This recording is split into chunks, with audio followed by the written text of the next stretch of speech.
Hello and welcome to the State of Culture. As the year winds down, performing artists are in a nostalgic mood. Two performances, a play and a musical evening, took the audience back in time. Our report. Dear Rita, I hope this letter finds you well, and I thank you for your last, which I received a fortnight ago, along with a small gift for Diana's upcoming birthday. Dee will be, I'm sure, most touched to receive a small gift from her sister-in-law. Well, our big news is that we've been preparing for the big tamasha in New Delhi, hence my delayed response. The inauguration ceremonies for New Delhi will be held next week and will be the highlight of the city's entertainments this season. Although New Delhi has been peopled for the past few years, highest up do like their ceremonials, and I must say we're really quite good at them to mark these occasions. And I must say, I think it's important to keep up morale and show these Indians they should do well to talk less of independence. I am intrigued with Sir Edwin's city, but I'm really not sure if I like it.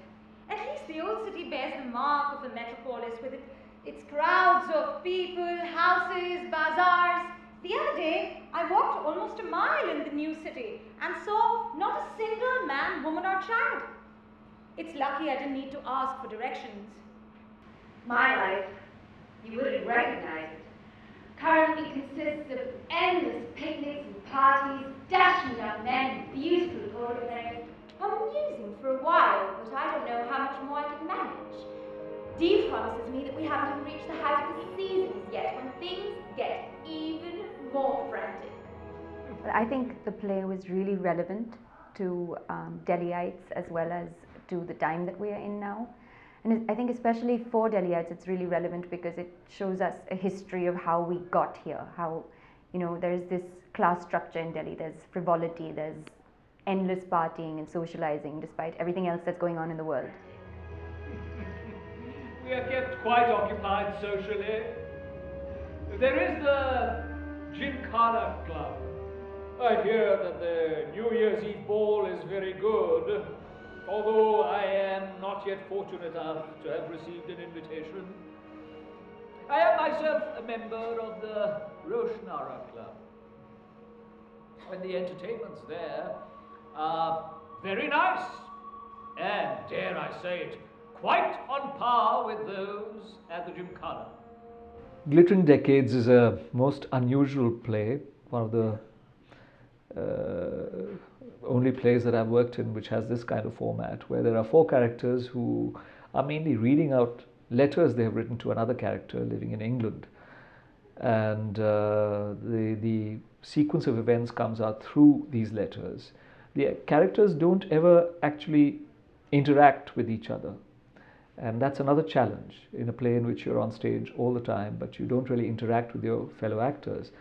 But I think the play is very well written in terms of giving a true flavor of how Delhi was when it was first set up, how it developed over the decades, you know, with the freedom movement, the partition, the setting up of the Indian government, the first Prime Minister, the midnight session at which India became independent. All of these things are captured very beautifully in these letters, so they become personalized experiences of people who are going through them rather than just being historical fact. And I think people who know the events particularly, and those who might have lived through some of them or have heard about them from their elders, would be quite moved by it. And that's the kind of response we've been getting from the audience. So it's a most interesting play.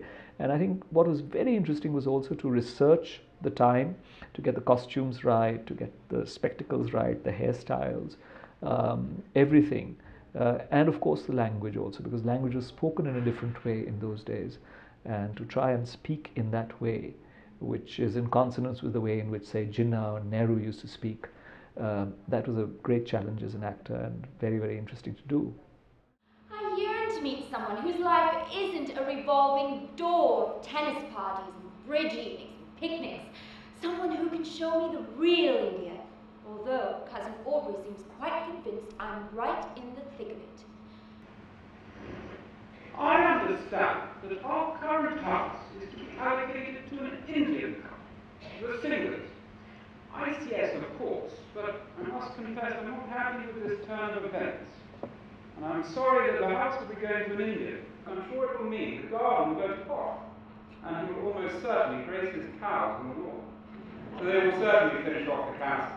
At any rate, I shan't bother with replanting the garden, and I shall talk to the Mali about transplanting my roses to the new house. As an actor, playing the part of Hoxton was challenging for a couple of reasons. I think the language is very different. The grammar, although it's English, the grammar is totally distinct from the grammar that I was brought up with. The accent as well. But I think the attitudes were the hardest thing for me to get my head around. This is only 3 generations ago. In fact, rather 2 generations ago. My grandfather was of that period.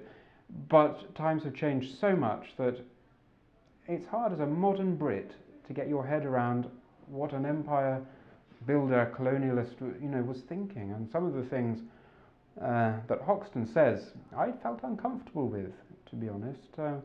Definitely they're politically incorrect in the modern world. New City seems to be full of ICS types with their ICS dinner parties. At any rate, Kavi has taken to supervising any of the dinner parties that we might hold after my first disastrous attempt, where I incorrectly seated 2 of his colleagues. I came very close to relegating us as the social pariahs of the Department of Education, Health and Lands. The character that I'm playing of Lekha is typically, as she's looking, she's very typically butterfly and quite social. But as times change, she becomes someone who's a very thinking person, and the whole changeover from British India to independent India and the division of Pakistan and India, these are things that affect her quite deeply.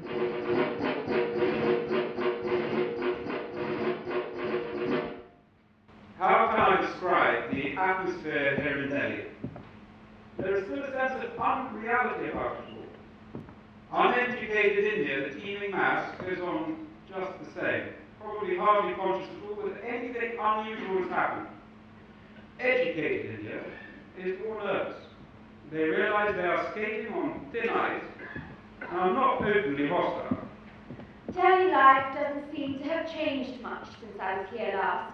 Would you believe that the Viceroy held a garden party in Simla recently, and that Indians Was served on the veranda, while the British drank their tea indoors? Or perhaps this is one of those scurrilous rumours.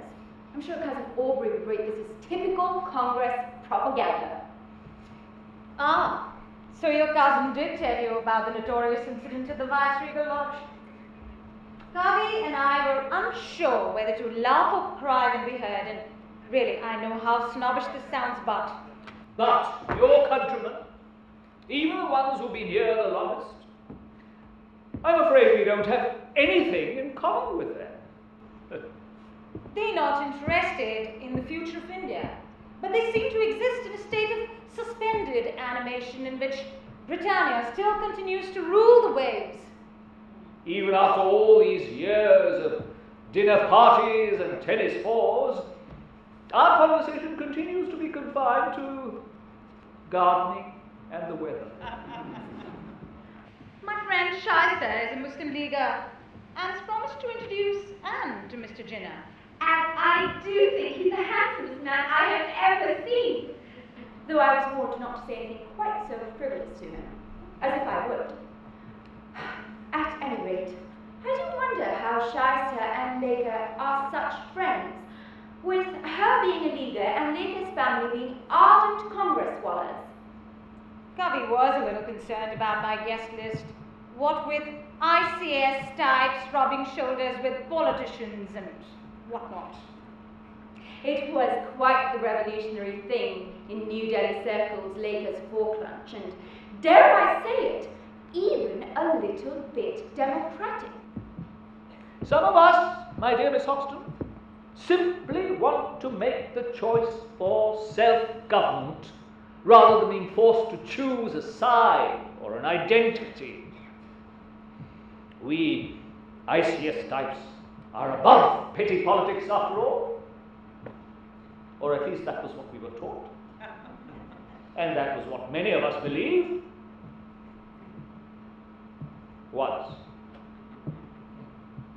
All that has now changed, particularly after the installation of the interim government. We are now at the mercy of politicians who neither respect nor value our knowledge and experience as administrators.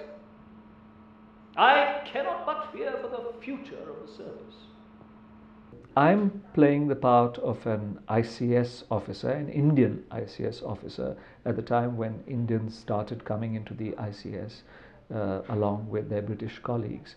And so playing that part was also most interesting because I've grown up with memories of my own grandfather who was in the ICS and how things used to be. And in fact, I'm using his suit for this play. This was actually tailored 82 years ago for him when he joined the ICS. So it's been a wonderful experience for me to try and relive some of the things that my grandfather would have gone through. Shaista and her family are decided. They will be leaving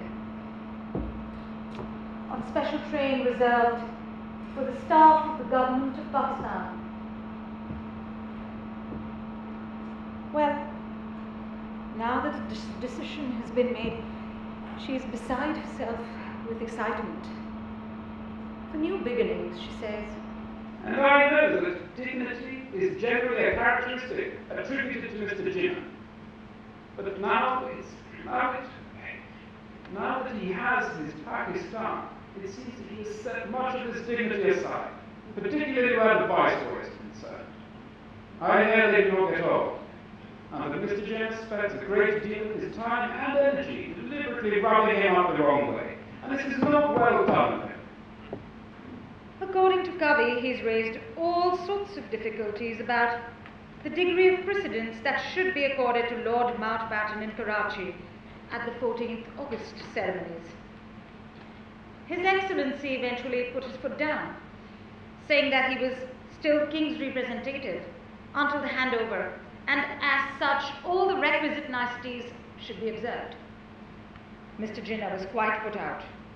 Kavi says he's quite blatant in his disregard for viceregal sensibilities, and this is driving Lord Mountbatten absolutely mad. We've received invitations for some of the ceremonies for 15th August, and the farewell parties have begun. And since we have made it thus far, Dee and I are determined to see the thing through. And we only hope that the celebrations will see a dignified and fitting end to British time in India. Yet, it is difficult to avoid the fact of the looming partition of the subcontinent, and civilized behavior seems to be eroding. No subject of conversation is considered taboo, and the wife of the American military attaché actually asked, "How's the partition going?" at a recent dinner of the Viceroys. Imagine! I think what I liked about Glittering Decades is the historical period. It's jam-packed with activity. That 2-decade period saw a complete changeover from one regime, I suppose, to another. And you can see throughout the play the handover from one elite to another. And it's a period of history that is key to it's the birth of the modern India and Pakistan.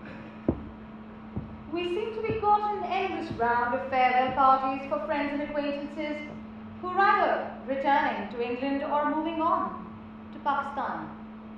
Shaista and her husband held one at the Roshanara Club. Well, she's invited everyone to come and stay with her in Karachi. Anne and Richard were there, as well as my brother JP with Zoya. We were also invited to one held in honour of Mr. Jinnah at the Gymkhana earlier this week. Richard thought it was attended by at least 1,000 guests, and that wouldn't surprise me, as it was a terrific crush. He looked weary, though. Mr. Jinnah, not Richard. But then, that's hardly surprising. The Liaquat Ali Khans were there also. I had a chance to have a few words with them. They will of course be joining Mr. Jinnah in Pakistan.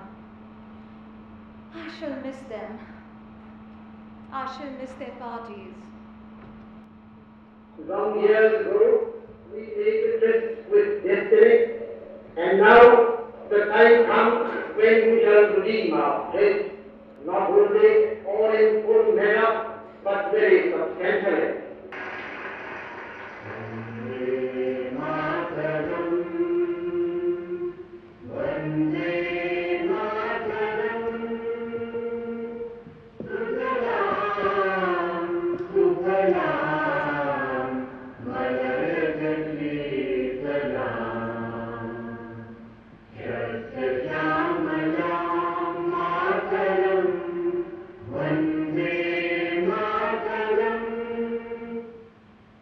We're going in for a short break. Stay with us.